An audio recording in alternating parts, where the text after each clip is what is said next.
Welcome back. This is the second instalment of our lunchtime dishes. This time we'll be doing a big lunchtime frittata. This will serve 4 people quite generously. This is using a selection of eggs, various ingredients with mushrooms, spinach, tomato.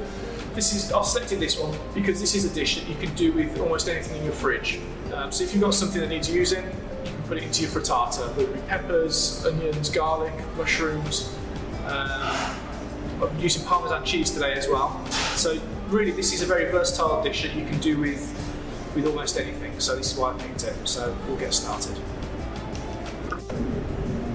Okay, so we'll start our frittata. First thing you need to do is line your non-stick frying pan. If you don't have a non-stick frying pan, you can use baking parchment, and you can just line the bottom of your pan with baking parchment and just grease the sides of your pan, okay?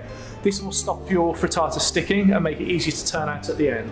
What I'm going to do though is just use a small amount of oil, just to coat it. If you have a spray oil, all the better. And then what we're going to do is just lightly coat the pan. Even though this is non-stick, it's always best to have a little helping hand, okay? There we go. So that's our pan lined. So for the ingredients, we'll need grated Parmesan cheese, the recipe you'll already have, roughly chopped spinach, and what you'll also need are mushrooms sliced, and I'll go through that with you, and also tomatoes de-seeded and sliced. If you've got the seeds in the tomatoes, that will adjust the recipe, so you'll find your eggs won't set as well. Okay, so for the mushrooms, take the bottom off the mushroom. If you wish to peel them, that's absolutely fine. Thinly slice them. Okay, so thinly sliced mushrooms, they'll go in lovely. Then with the tomato, you need to cut it into quarters. And with a smaller knife, I'm using a tomato knife. Very good knife, it's got serrated edge. It's probably about, I don't know, 4 inches long. It's a really good knife. Okay. Right, so we're de-seeding these tomatoes. So just run your knife very carefully and take out any additional seeds that you come across, okay? And then with that,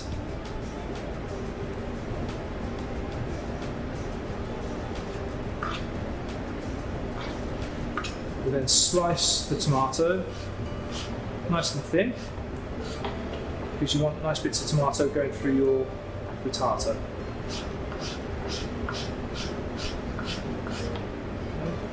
Nice thin slices. And then what we'll do after this, we'll actually sweat off. There we go. We'll sweat off the mushrooms along with the spinach. And then what we'll do, we'll pour all of this into a bowl with the cheese and the tomato, mushrooms and the spinach, a little bit of seasoning. And then what we'll do, we'll pour that into our lined pan, pop that in the oven for about 20 minutes, and then we'll take it out of the oven, turn it out on a plate, and you'll have your frittata.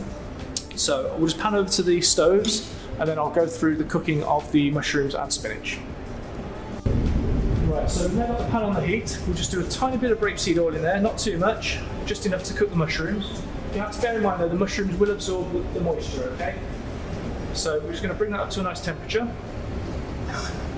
Again, you don't want it too hot, we want to sweat them off, okay? As I said before, sweating is cooking without colour, so we just want to sweat them off, and then we can put them into the rest of our frittata then, so put that in.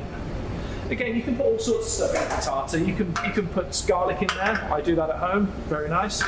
But obviously, the main focus of this this course of videos is to go through healthy cooking options with you. Okay.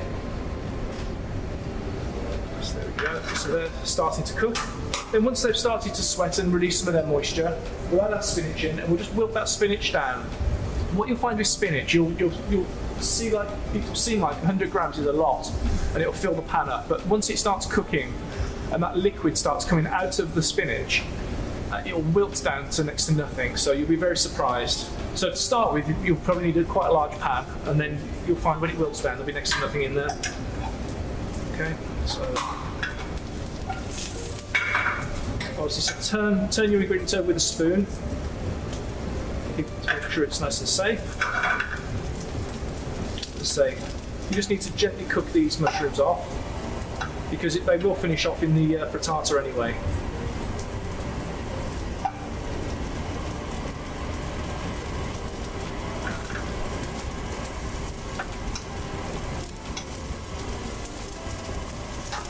Right, so that's all we're doing with those mushrooms, and we're going to put our spinach in.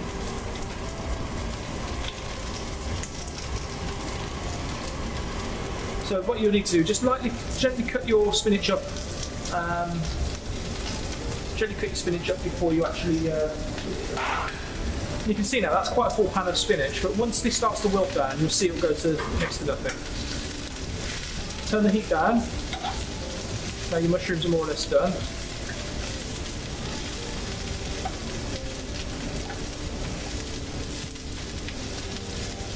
It's wilting down a bit now. And you don't want to overdo it. So once you see that the spinach starts to wilt down, you can actually take it off the heat, because otherwise the residual heat in the pan might overcook it. Okay. So we'll take it off the heat now, and then we'll pan back over to the workbench, and then we can put the rest of our frittata together. Okay.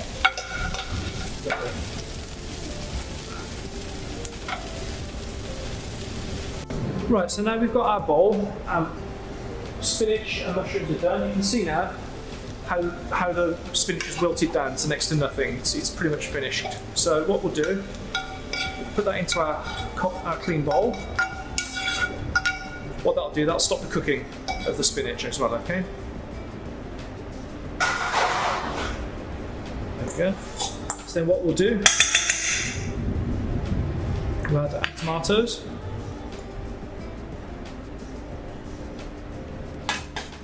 In there.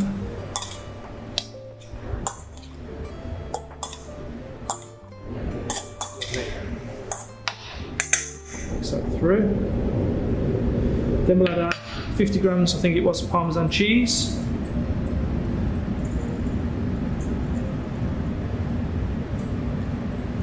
Lovely. There's Parmesan cheese, and then we add our eggs.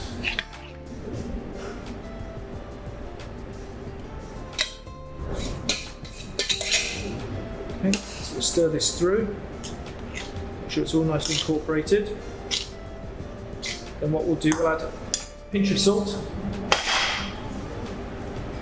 What you'll find, you'll probably put a little bit more seasoning in this frittata than you normally would do, because obviously there's not much additional flavour from the eggs. So a few turns of cracked white pepper.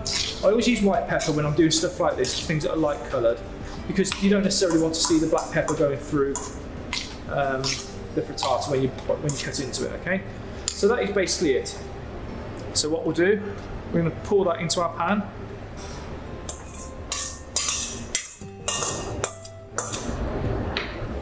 There we go, that is done. So what we'll do now, we'll pop that into the oven for about 20 minutes on 180 degrees fan assisted oven. If it's not fan assisted, it'll be 200 degrees, gas mark 6, okay? So then we'll pop this into the oven, 20 minutes, we'll pull it out, we'll turn it out right onto a plate, the other side, all the way around, and then that's ready for cutting and presenting, okay? So we'll cut back once it comes out the oven. Happy cooking. Right, so welcome back. We've just now taken our frittata out of the oven. You can see it's lovely and golden. It's well set, which is exactly what we're looking for, okay? So now what we're going to do is tip our frittata onto our plate. So the way to do that safely is put your plate on top, being very careful not to touch the pan because it's just come out of the oven. And then we're going to flip it over. There we go. And there's our baked frittata, okay? So that is lovely, that's lovely and set. So what we need to do now, you can either leave it cool, or what you can do, you can actually cut it into segments while it's hot and have it as a hot frittata, or as I say, you can let it cool down and have it cold with a nice side of watercress. or even if you're making the tabbouleh that we've previously done, you could use that as a salad to go on the side of the frittata. So that's an entire meal in itself, or a couple of meals in itself. So that's a lovely vegetarian, healthy frittata. So, hope you enjoy cooking.